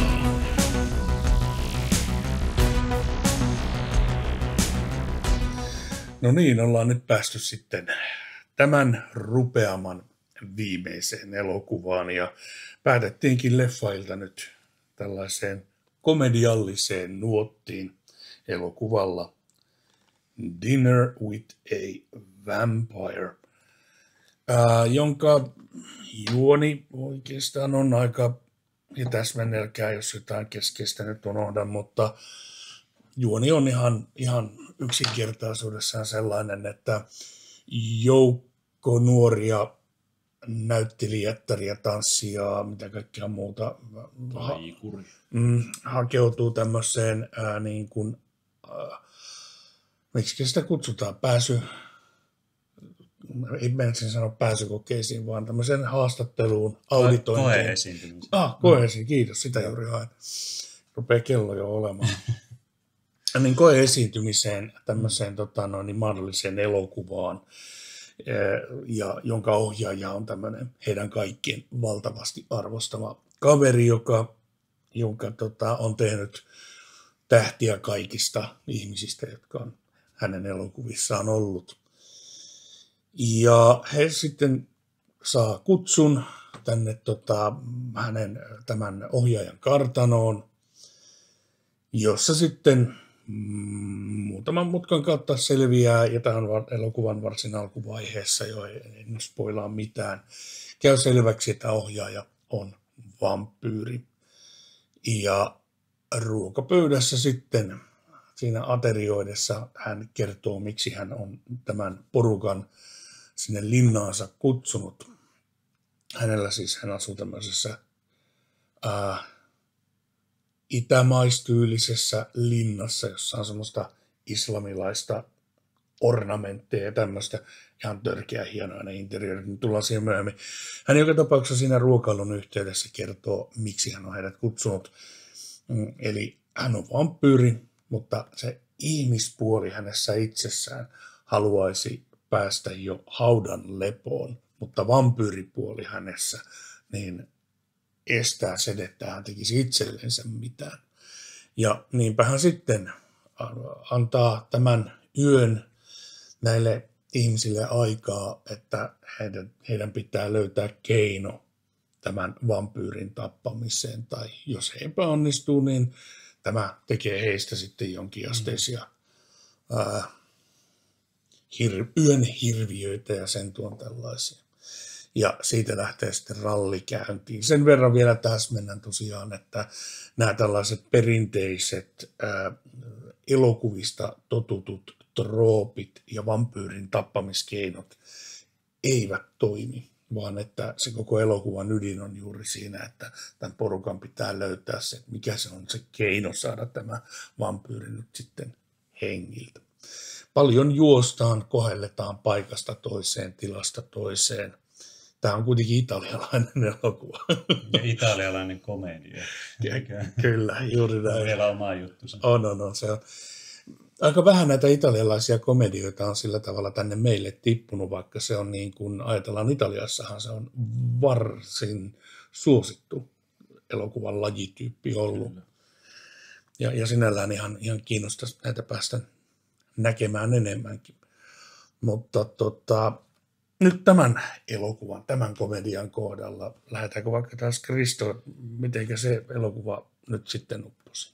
No tämähän oli hyvin erilainen verrattuna näihin muihin leffoihin, että tämä oli todella tällainen kepeä ja koominen ja siellä vähän semmoista slapstick-huumoriakin viljeltiin ja juostiin ja poukkoiltiin paikasta toiseen ja hyvin humoristinen pläjäys.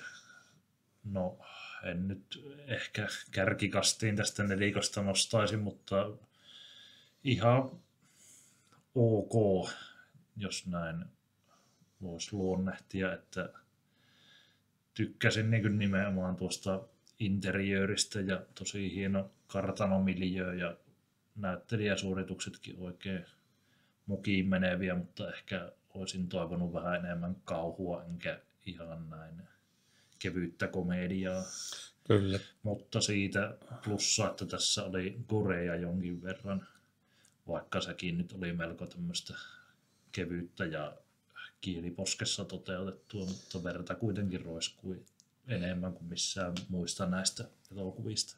Kyllä. Mulla tuli heti mieleen, että tämä olisi ihan saakeli hyvä tämmöinen Halloween-elokuva. Joo, hyvin menisi välipalana parin vakavamman välissä. Kyllä. Mitenkäs Ville, sulle upposi? No mä tässä olisiko siitä nyt pari vuotta, kun mä katsoin tämän siis sen ainoan kerran. Ja mun täytyy myöntää siis, nyt täytyy mulla olla negatiivinen. Tämä oli sellainen leffa, mitä en olisi halunnut välttämättä nähdä edes uudestaan. Eli siis tää ei ole yhtään mun juttu, tämän tyylinen siis komedinen meininki. Mä oon siis tosi niin kuin, silleen niin kuin valikoiva komedioiden suhteen, että niin kuin, siis mä tykkään tosi huonoistakin komedioista monesti, mutta sitten taas jos niin kuin hankaa just sillä väärällä tavalla vastaan, niin sitten se ärsyttää mua pohjattomasti. Ja tää oli juuri sellaista komediaa, mikä ärsyttää mua. Tällaista huutamista ja heilumista ja juoksemista. Täytyy vielä sen verran jatkaa omaa lausuntoa, että mulla ei niin kuin mikään tässä hangannut vastaan, mutta oli semmoinen elokuva, jota en nyt ehkä ihan lähivuosina tule uudelleen katsomaan. Että ihan jees, mutta siihen jäätiin. Että ei ärsyttänyt, mutta ei nyt mitään tajunnan räjäyttävää. Joo, mä ehkä itse lähestyn kokemuksessani tätä, mitä Ville kuvasi. Lähinnä just siinä, että mulle tämmöinen niin kuin, hirvittävä kohellus on aina ollut siis ihan hirvittävää myrkkyä. Niin kuin, esimerkiksi joku Spielbergin arvostettu 1941, kun siinä on niin kuin koko keston ajan kohelletaan paikassa toiseen. Siis enemmän kuin se rupeaa niin kuin naurattamaan tai viihdyttämään, niin mua rupeaa ahdistamaan. Siis se valtava kohellus, niin siis niin kuin, Sitä on kamala katsoa, se on kauan suorastaan. Sitten siinä on sellainen puoli, esimerkiksi tässä elokuvassa ainakin mulla, että mua kiusaannutti hirveästi ne jotkut vitsit ja semmoiset niin kuin, se tietyt, jotka oli tarkoitettu hauskoiksi, niin mä vaan kiusaannuin kuoliaiksi. Joo. Niissä, että... No, mutta oli siinä kyllä hyviäkin vitsejä. Annetaan se Joitain kyllä. Ja sellaista satiiria ja semmoista niin kuin, niin. Mutta... Joo, ehkä siinä oli just mulla itselläni no se kohellusjuttu sinällään, mutta sitten taas nimenomaan se niin kuin tämän elokuvan lavastus, tai se misenskene oikeastaan, se interiööri, missä tämä oli kuvattu, ja miten oli suunniteltu kaikki puvut ja vaatteet ja muut sävyyn tavallaan sen ympäristön kanssa, miten se, niin kuin se kaikki se ornamentiikka ja ne värit ja siis ai hyvänen aika. Siis osa kuvista oli aivan lumoavia, siis törkeän hienon näköisiä. Ja mua jäi vaivaamaan, että missä tämä on kuvattu. Toivottiinkin porukalla, että josko lopputeksteistä löytyisi vastaus, niin eipä löytynyt. Täytyy kaivella vaikka IMDb:stä, jos trivia-osastosta löytyisi vaikka joku tärppi siihen. Sen verran vielä noista interiööreistä sanottava, että vaikka tässä olikin tämä upea temppelimäinen kartano, niin sitten käytiin myös näistä muista elokuvista tuttujen kellarilavasteiden välissä pyörimässä. Joo, niitä ei ollut edes yritetty hirveästi muuttaa. Lisää hämähäkin seittiä päälle. Niin kyllä joku auton raato poistettu jostain ja juuri näin. Hyvin oli tutut maisemat. Ja sitten taas, jos me ajatellaan, että tämä on tämmöinen niin kuin elokuvaohjaaja kautta vampyyri, niin siinä on oma hauska semmoinen niin kuin, itse ironia. Kyllä, juuri nimenomaan näin. Ja valtavastihan tässä on viittauksia muihin elokuviin. Tässä on esimerkiksi semmoinen italialainen halvan miehen, oliko se Martin Feldman vai mikä se oli tämä kaveri, joka näytteli tässä Young Frankenstein. Joo, Young Frankensteinissa, oliko se Mel Brooksin elokuvassa. Niin ihan niin kuin täydellinen kopio siitä, semmoisena niin kuin hovimestarina kautta sidekickinä kautta, mikä nyt sitten onkaan. Ja mä koin sen jotenkin hirveän kömpelönä, vaikka se ihan selkeästi oli niin kuin Kristo siinä kun katseltiin esille, että selkeä semmoinen itsetarkoituksellinen kunnianosoitushan toi kuitenkin joka tapauksessa oli. Samoin kuin viittauksia on valtavasti muihinkin elokuviin. Esimerkiksi lyötiin vampyyrin suuhun Fearless Vampire Killers VHS-kasetti. Kyllä. Nauratti. Joo. Viittauksia oli myös muuhun populaarikulttuuriin, kuten Dorian Grayn muotokuvakirjaan. Kyllä, joo, sehän oli siinä tavallaan semmoisena keskeisenä ytimenä, voisiko sanoa jopa. Joo. Jollain tasolla. Loistava kirja muuten kannattaa lukea. Peukkua täältäkin sille. Mutta mä sanoisin näyttelijöistä sen verran, tosiaan George Hilton oli tämä vampyyrin näyttelijä, joka tunnetaan siis westerneistä ja oliko Gialloista. Giallossa paljon on tehnyt yhteistyötä Sergio Martinon kanssa. Ja tosiaan Sartana-elokuvissa, ainakin siinä yhdessä näyttelee pääosaa. On erittäin jotenkin semmoinen karismaattinen hahmo. Niin kuin hyvin paljon tuossa oltiin haettu semmoista Christopher Lee-tyyppistä niin kuin vampyyriluukkia tavallaan, että samanlainen aristokraattinen hahmo siitä oltiin tehty. Kyllä. Vähän harmaantuneet hiukset ja näin edespäin. Joo, mä en ollut tunnistaa, kun se oli vanhentunut, tai häntä oli vanhennettu jommin kummin, mutta että se oli jotenkin vähän niin kuin laihempi ja nuorekkaampi näissä Martinon ja Fenecin kanssa tehdyissä yhteistyöelokuvissa. Mäkään saanut siis päähäni aluksi, että mistä mä tunnen tämän miehen, mutta sitten katsottiin vähän IMDb:stä. Kyllä se on. Sitten soitti kelloi. Kyllä. Sitten kaikki palautui mieleen. Joo, ei se toinen elokuva mitään ehkä ihan hirveän lämpimästi uskalla lähteä sillä tavalla suosittelemaan, muuta kuin just nimenomaan semmoiseen niin kuin johonkin Halloween-iltaan, kun siinä on vähän muutakin höpöttelyä ja janojuomia ja kaikkea muuta sitten läsnä. Ja tämä on just sellainen, niin kuin tavallaan täytyy muistaa, että tälle lajityypillehän on omat faninsa. Ja niin kuin, jos ei toimi meille, niin se voi hyvinkin toimia jollekin muulle. Kyllä. Tosi hyvä pointti. Kyllä. Tosiaan, eihän slapstickia tehtäisi, ellei joku siitä tykkäisi. Ja näin se on. Hyvä, mutta se siitä elokuvasta. Muutama sana, jos vielä sitten mietitään, pohditaan, jos ajatellaan tätä kokonaisuutta. Brivido Giallo pakettia ja jos niin kuin miettii, että miten nämä elokuvat nyt sitten sopivat yhteen tai minkälainen kokonaisuus se nyt sitten, minkälaisena se näyttäytyy tämän illan pohjalta. Mulla jotenkin herää ensin sellainen kysymys tavallaan siitä, että miten nämä elokuvat on valittu osaksi tätä sarjaa, koska nämä oli niin kuin jotenkin aivan erilaisia keskenään ja ne ei tuntunut sopivan niin kuin saman sarjan osaksi kovinkaan hyvin, koska esimerkiksi tämä Until Death per Sempre niin oli oikea elokuva, vakava tällainen niin kuin kauhuelokuva kautta thrilleri, joka oli tehty hyvin. Tämä oli semmoinen vähän hassu teinileffa. Tämä oli slapstickia ja Ogre, se oli satuelokuva niin, sitten niin. Taas semmoinen. Että siis tavallaan niin kuin ehkä eniten pisti silmään tämä Until Death. Se ei niin kuin kuulu tähän senkään vertaan, mitä nuo muut. Kyllä. Ja ehkä, jos mun pitäisi tässä vielä täsmentää, niin mun mielestä myös silloin paras elokuva. Samaa mieltä. Joo, siis elokuvana kyllä ehdottomasti paras näistä. Mutta mennään kohta siihen, jos valitaan suosikkeja. No, lähdetään vaikka siihen. Haluatko, Kristo, avata vähän iltaa ja kokonaisuutta ja valittaa siitä sitten omaa suosikkia? No, suosikki on ehdottomasti tämä Until Death ja muut oli mukavia katsella, mutta ehkä enemmän tällaisena kuriositeetteina. Ogre nosti pisteitään muutaman vuoden takaisesta katselusta ihan reippaasti kyllä.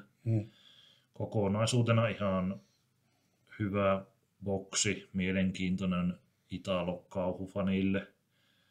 Suosittelen sillä varauksella, että jos olet asiaan vihkiytynyt ja haluat sivistää itseäsi enemmän, niin antaa mennä vaan, mutta ehkä jos haluaa katsoa jotain oikeasti laadukasta Lamberto Bavaa hommaa, niin suosittelen ehkä enemmän sitä High Tension boksia, että siitä lähtee liikkeelle. Kyllä, se on ihan totta. Mä voisin lisätä siitä molempi parempi, mutta tässä nyt mulla on hyvin samanlainen kokemus kuin Villellä just siitä, ja tässä varmaan kaikki ollaan samaa mieltä, että sitä on ihan niin kuin älytön semmoinen sillisalaatti. Siis niin kuin on vaan monipuolinen paketti. Kyllä, kaikille jotain. Kyllä, kaikille jotain. Tämä on hyvä pointti. Niin kuin, voidaan ehkä just lähteä tämän positiivisen näkemyksen kautta toteamaan, että nämä ei ainakaan toisinna toisiaan ja itseään, että hirvittävän erilaista ja skaala on valtava. Että mulle itselleni tosiaan, niin kuin sanoin, Until Death oli ehdottomasti illan paras elokuva, mutta kakkoseksi tulee mulla Ogre. Pakko tunnustaa, että niin kuin, sitten tämä Graveyard Disturbance, niin ehkä se sen raskautensa vuoksi, niin mulla ehkä Dinner with the Vampire. Joo, se kohelluskomiikka, kun ne ei ole lähellä sydäntä, niin ne ehkä on sitten semmoisia, mitkä painuu vähän enemmän taka-alalle, mutta noista kahdesta tykkäsin kyllä kovasti. Mulla just piti sanoa se näistä, että mun mielestä Until Death oli paras elokuva, mutta mun twisti on nyt se, että The Ogre on mun suosikki. Koska siis The Ogre on vaan jotenkin sellainen elokuva, mitä mä voin helpoiten kuvitella niin kuin katsovani säännöllisesti. Se menee niin kuin eniten siihen niin kuin omaan slottiin tavallaan, minkälaisia elokuvia mä eniten tykkään katsella ja missä päästään siihen tavallaan Italo-horrorin ytimeen parhaiten musiikkien puolesta, paikoin kuvauksensa puolesta ja näin edespäin. Eli tavallaan mulla jakautuu tälleen, että mun suosikki ei ole illan paras elokuva kuitenkaan, koska siis niin. Mä niin kuin tykkään eniten fiilistellä niitä muutamaa hienoa kohtausta ja hienoja musiikkia tuossa The Ogressa. Se on ehkä se mun linjaus tässä. Ja ymmärrän hyvin pointin. Kyllä. Hyvä juttu. Mutta olisiko se sillä sitten taputeltu tämä ilta tällä erää, ellei pojilla vielä ole jotain täsmennyksiä? Eiköhän tässä nyt tullut boksi katsastettua läpi, analysoitua. Kyllä vaan. Nyt on sitten aika valmistautua yöpuulle. Toivottavasti ei nähdä painajaisia.